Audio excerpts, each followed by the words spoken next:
Good day, YouTube. This is Jay Money with Falling Forward Financial. Just an update here on Palantir. I've talked about them a couple times around the channel and just got some information that came out about them and just time for an update. Here's a look at what they've done over the last 3 months. Down a little bit over 17% in the last month. Not too bad of a last week. It's up 4.44%, and here's what it looks like on Friday as of yesterday. So it was at 22.03 and took a couple dips here to 21.55 and then went back up. So still, if you could trade this one, you'd be making some decent money. So if you did it right and traded enough shares, but this is Palantir, ticker PLTR. If you don't know what this one is, it's a holding company that engages in the development of data integration and software solutions, operates through the commercial and government segments. Commercial segment offers services to clients in the private sector.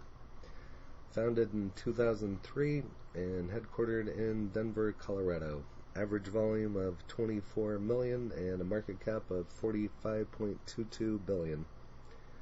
And here's a look at their ratings. Currently at a 44% hold.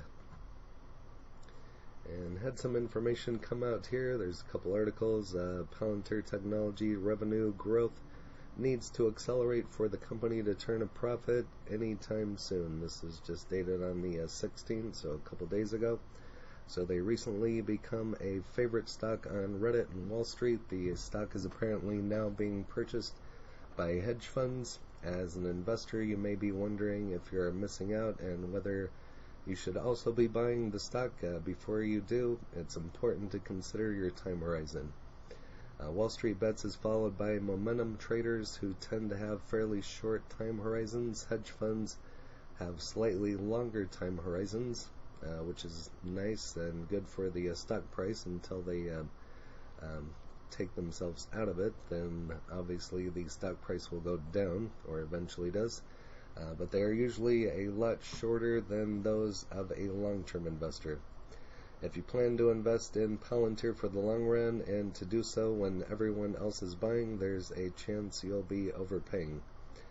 And of course, if you really believe the stock is undervalued, that doesn't matter. So as I've said on some of them, if you believe in the company and you're into them for the long term, the undervalue right there, just as it said, doesn't matter. So Palantir Technology builds and deploys software platforms for the intelligence community in the United States to assist in the counterterrorism investigations and operations. With the latest financial year loss of $1.2 billion and a trailing 12-month loss of $1.2 billion, and US $42 billion market cap company amplified its loss by moving further away from its break-even target. And according to the 9 industry analysts covering Palantir, the consensus is that break-even is near. They expect the company to post a final loss in 2021 before turning a profit of $37 million in 2022. However, as you can see from the chart below, the profit will be quite modest compared to the large losses the company is incurring today. Furthermore, the company is expected to slip back into negative territory in 2024.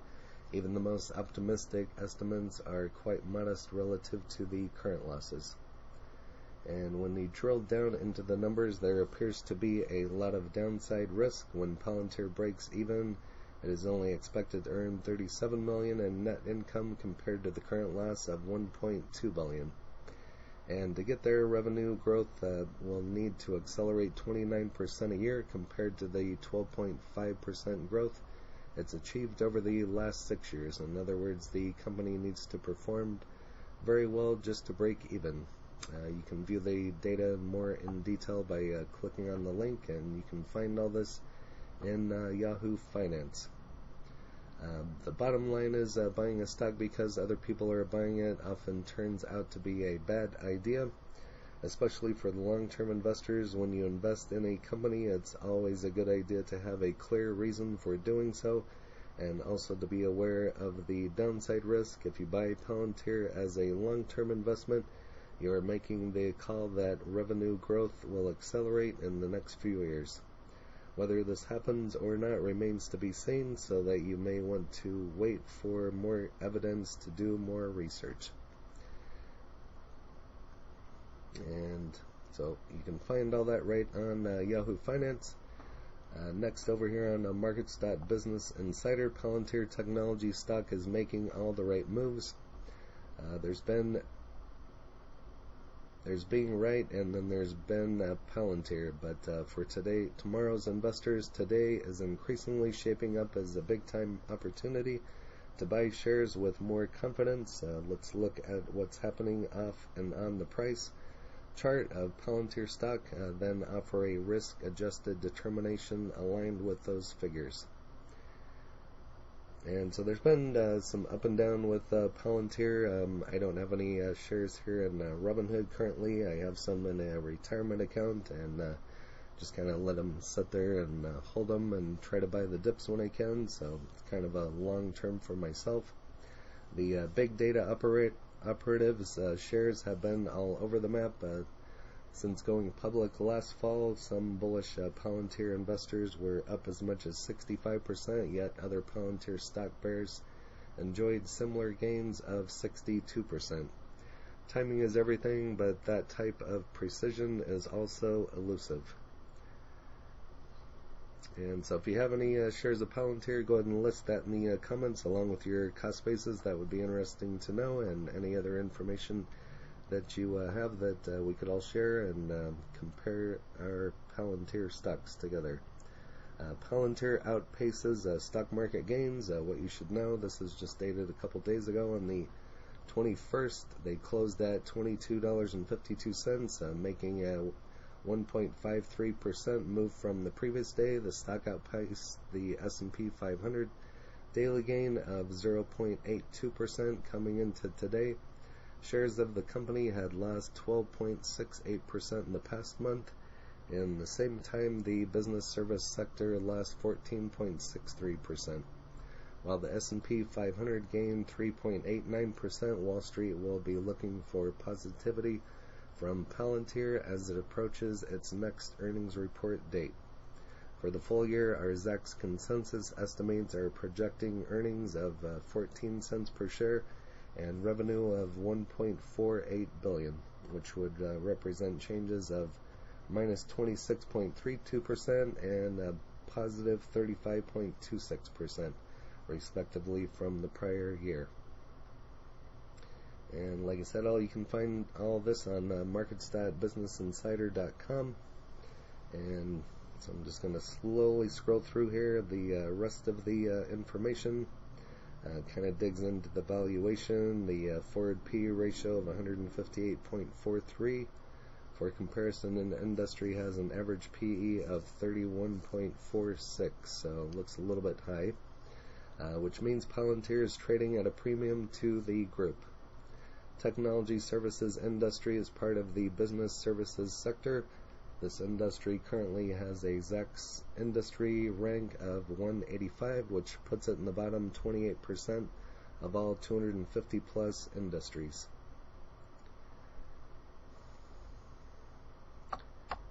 So they have a top 50% rated industries outperform, the bottom half of the factor of 2 to 1. Be sure to follow all these stock moving metrics and many more on Zacks.com Breakout. So the biotech sector is projected to surge beyond $775 billion by 2024. So that's why I'm looking at it into the long term, as this has a lot of growth in the next 3 years. And so by holding it, therefore you should be able to get a good return from the stock. Again, I don't give tax, legal, or trading advice, just stating an opinion on what I'm doing, and that's how I look at this particular stock. Peter Thiel, Palantir co-founder slam Imperior for life claims. And as you can see, this is just dated yesterday. So billionaire Peter Thiel and his Palantir Technologies Incorporated co-founders fired back in Delaware on Friday at claims that their Class F stock, a flexible security with voting power adjusted to give them a 49.99 say in any decision, illegally made them the company's emperor for life. The President Stephen Cohen and the company filed a summary judgment motion in Delaware's Chancery Court, defending rather than denying the supervoting shares. They didn't previously seek to have a case dismissed without discovery, as most defendants do.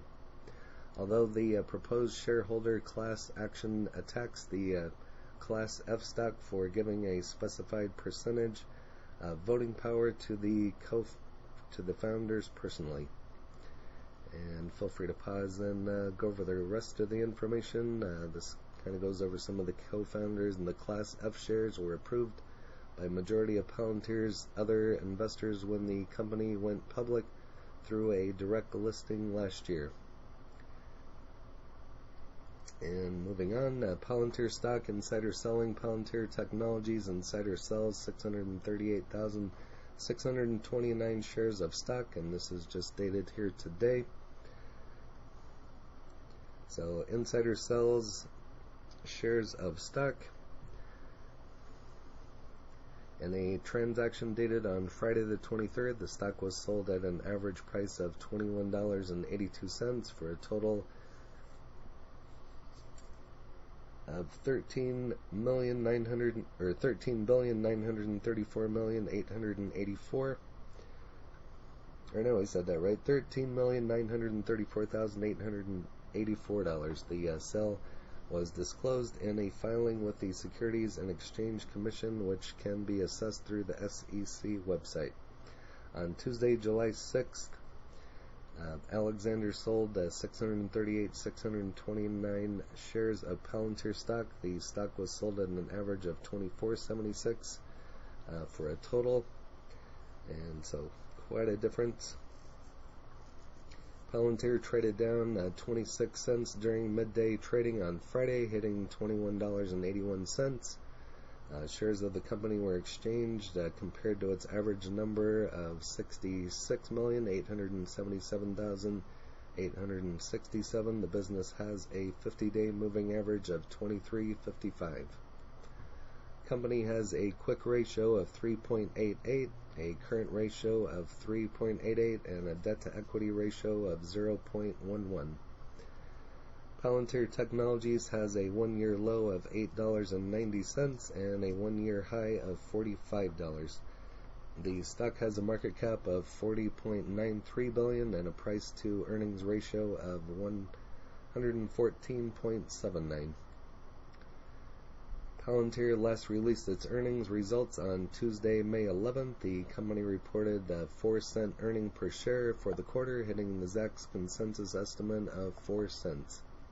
Business had revenue of $341.20 million during the quarter, compared to analysts' expectations of $332.22 million. Palantir Technologies' revenue for the quarter was up 48.8% on the year-over-year basis. On average, research analysts anticipate that Palantir Technologies Incorporated will post 0.08 earnings per share for the fiscal year. And feel free to pause and go over the rest, as there's still quite a bit of information here in the article. You can find all this on fintechzoom.com. And here it kind of goes over their profile. Over here on Reddit, weekend Palantir discussion thread. Did we know that PayPal uses Foundry? Haven't talked about PayPal a whole lot here on the channel, but that's been a major growth stock. Very good company moving forward. And nothing here on StockTwits. That's been sitting here loading for a while and still won't load. So over here to tip ranks, currently at 2181 with a hold rating out of 6, 2 to buy, 2 to hold, and 2 to sell. So each to their own in thirds. And price target of $22.33 with a 2.38% upside, high of 30 and a low of 17. And see if anything on Twitter. Investments with some info, only beginning, and we should be seeing way more in the future with the Foundry for Builders announcement. Just as we saw on Reddit, it said something about Foundry and PayPal. Fundamentals are strong. Q2 earnings will be important to watch for the growth.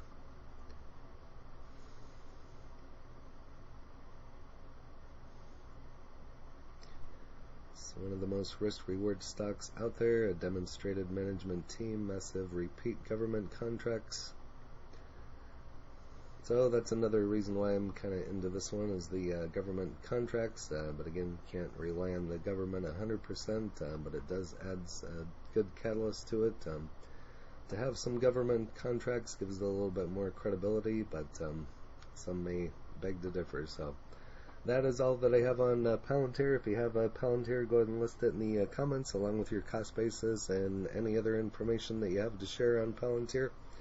And if you haven't smashed that like button yet, go ahead and hit that for me, as well as subscribing and hit the bell so you're notified of when the next videos drop.